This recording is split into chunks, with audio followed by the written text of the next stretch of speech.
Spring will be here soon, and it's that time of regeneration. So how are you putting daily practices into your life, bringing in the mindsets around regenerating and feeling rooted and grounded as you really solidify what you have been working on over this winter, over the last 6 months? It's not just the regeneration coming, it's the regeneration that you have been in process of, the regenerations that you already have brought into your life, and that sense of bringing back pleasure and that feeling of belonging to yourself in your life. Hello, I'm Kristen, and we are back for the weekly energy update for the week of March 10th.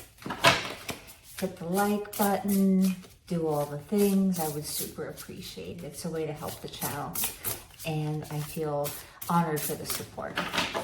So let's grab a card. We have Nico here. He's come as he always does when he feels that I have put the video on, bringing you kitty love and support. So what's the major theme? What do we need to know? New narratives. I mean, that goes perfectly with regeneration. So what are the new narratives that you are working towards bringing into your life? What are the old narratives, the old stories that you tell yourself? What are the words that are repeating in your mind over and over again that you're trying to relinquish, you're trying to replace with more positive, more productive? What stories are you trying to rewrite? And it can often be just bringing in a little bit of disruption of routines, or even just catching yourself. A lot of it is just self-awareness. If you can just catch yourself, oh, this is just this old way of thinking, or I always think that way, or I always make this choice. And why do I do that every single time? I kind of regret making that choice, or it doesn't always work out for me, or putting myself down in that situation, or not believing that I'm the right person to do that, take care of that project at work. I don't feel like I'm experienced enough. Why do I tell myself that over and over again? You know, why do I tell myself over and over again that I'm not going to find real love and romance, or just have a fun date? No matter what the evidence might be proving, right? Sometimes we just have to get rid of all of that. Just attempt to give ourselves a break. What new narratives are you trying to regenerate?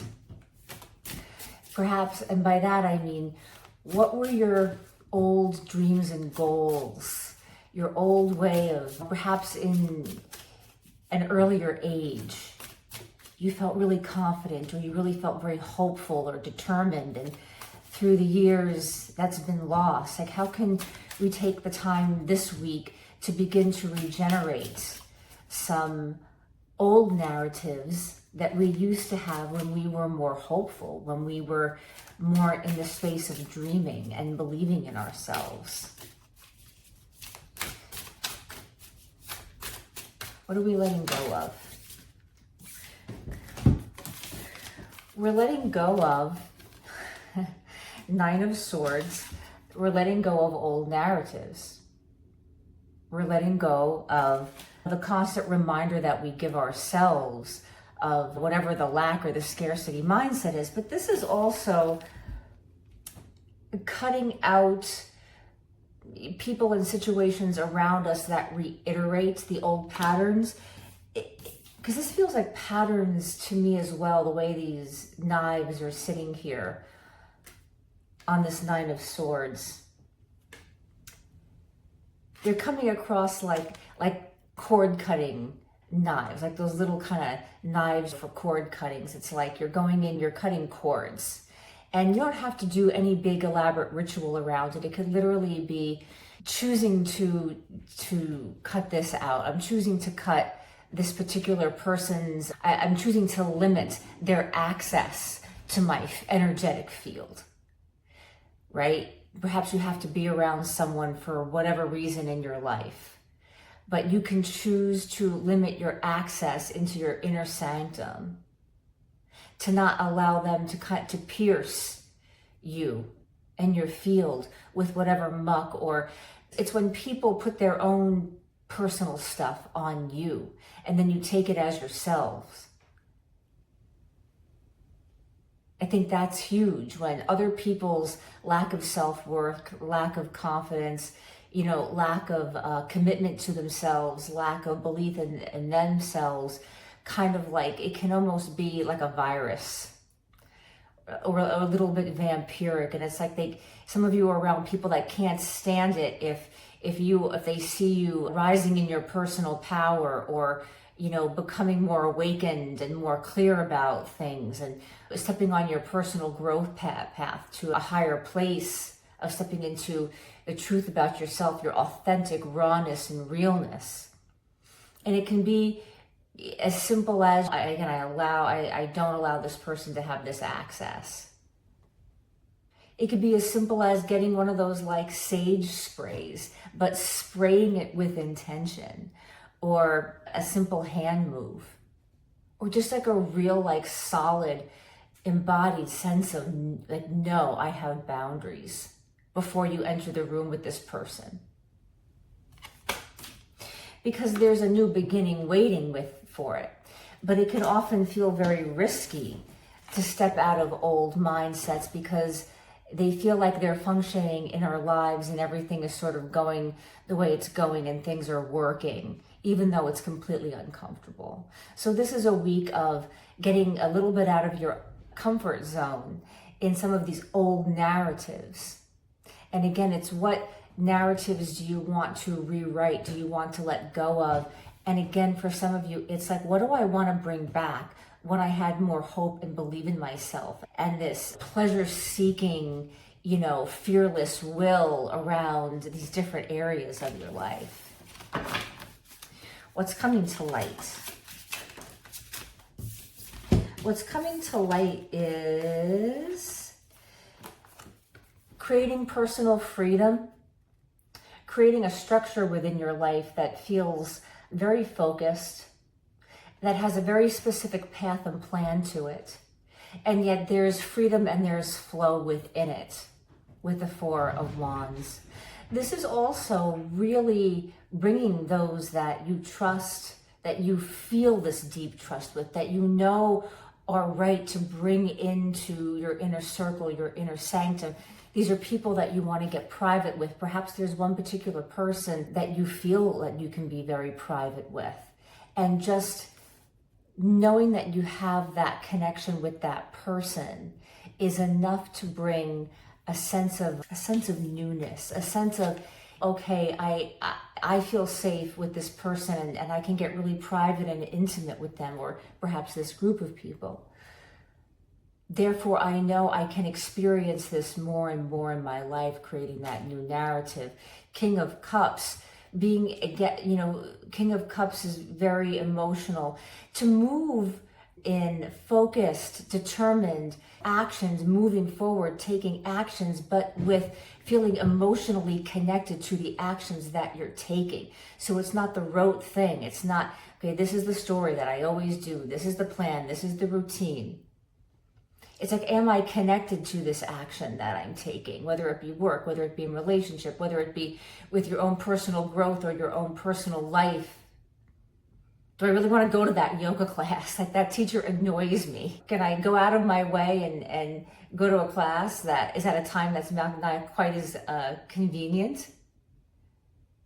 I think if some of you switch up an event like that, whether it's a yoga class or something else, and you'll know what I'm talking about, you may find a person or a group of people that you immediately feel a certain kind of vibe with. They're in alignment with you in a way that other people in your life aren't.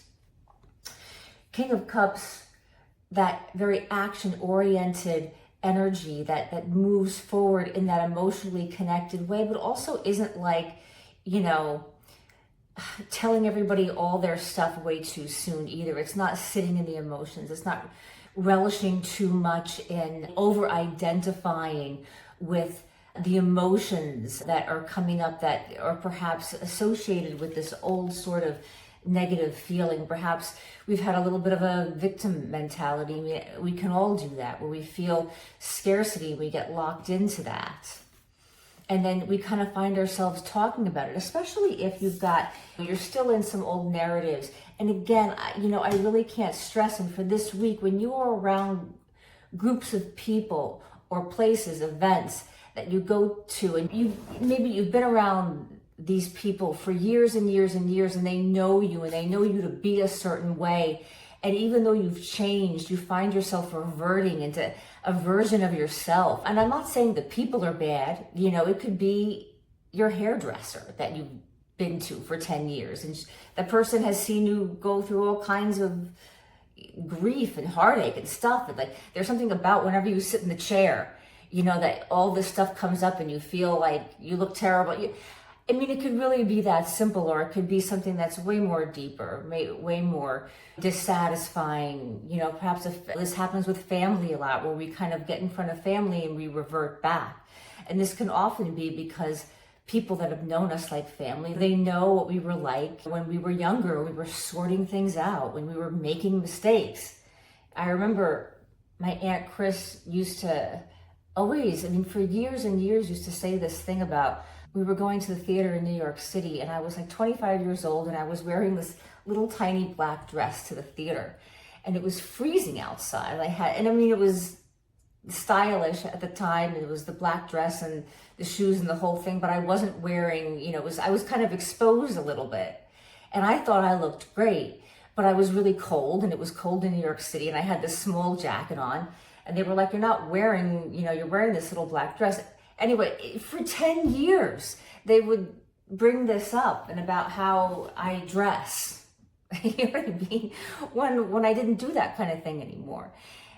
And I'm just bringing that up because it can be really annoying when people bring things up. And well, you dress that way. You always do that. You always have to have attention. This sense of, whether it was like you were in your teens or 20s or 30s or 40s, you were at a point where you were exploring yourself and trying different things, and some of the things didn't work. And then it's like people are tapping you and reigniting this sort of like how you got it wrong. So how do we be strong enough, to stand in our own personal growth, knowing that we've changed, and knowing that sometimes we do have to be around groups of people. And how do we not get ourselves into a dysregulated place? So what wants to reveal itself about staying regulated in our bodies? Feeling so strong in where we are right now and everything we've been through that we can't get rattled by any person, place, or thing.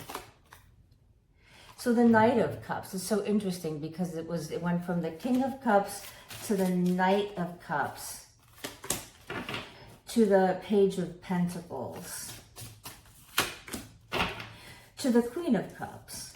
Okay, so we have identifying with the part of yourself, re-identifying, letting go of old identity, re-identifying with your past and present, and really making it very clear of who you are now, what you're presenting, because part of it is getting rattled when these things come up. So Queen of Cups, being receptive to your own healing process, allowing yourself to really take in and identify with the healing that you've done, the work that you've done, moving forward in an emotionally connected way. But then Page of Pentacles, really being bold in presenting what you've manifested to people. Not being afraid to speak back.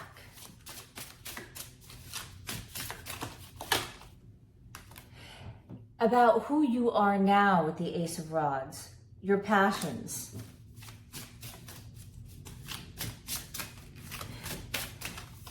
It's about sparking your own fire. Chariot, same thing with Chariot, Queen of Cups, King of Cups. It's about balance within yourself. You know, when you really feel this balance and this sense of accepting your own divine timing, and I took the time that I needed to take to get where I needed to get, and I have no regrets, and I'm appreciative to every part of the journey, even the mistakes, even when I made a fool of myself. I can look back and I can kind of laugh. Look at how you were and who you are now, and really begin to appreciate and realize that you hold the key to your own personal power and success, regardless of what anybody else is saying. That you are a passionate, beautiful human. You have ideas. And with Page of Pentacles, it's not just the thought of it or the inspiration of it. You've made steps forward. You have to recognize this week what progress you have made, regardless of what anybody else is saying or thinking.